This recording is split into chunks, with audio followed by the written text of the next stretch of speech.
Désordre amoureux. La dernière fois que l'on s'éloigne d'un être aimé, cette dernière fois, toutes ces dernières fois comme autant de paysages éclipsés furtivement derrière la vitre d'un train, la dernière fois que notre cœur bat avec ivresse, avec gaieté, avec nonchalance, la dernière fois que notre peau ressent une présence dévouée, la dernière fois que les yeux vidés regardent le téléphone puis l'horloge, la dernière fois que le front de l'homme seul salue la foule, la dernière fois que le front de l'homme seul embrasse l'océan. Calmement, avec certitude et résignation, il faut bien lutter contre les paroles que nous commettons, contre les actes que nous confessons et qui ne nous appartiennent pas et qui occupent illégitimement notre cœur.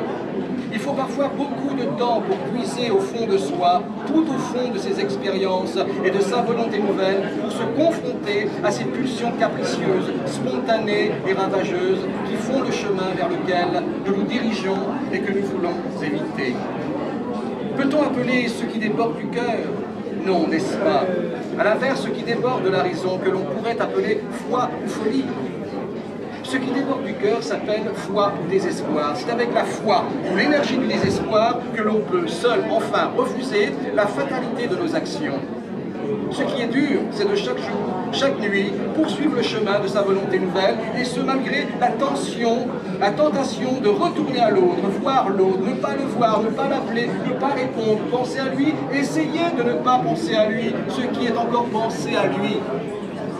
Se souvenir, ne plus se souvenir, le drame, lorsqu'on rencontre l'amour, ce sera toujours de le perdre un jour.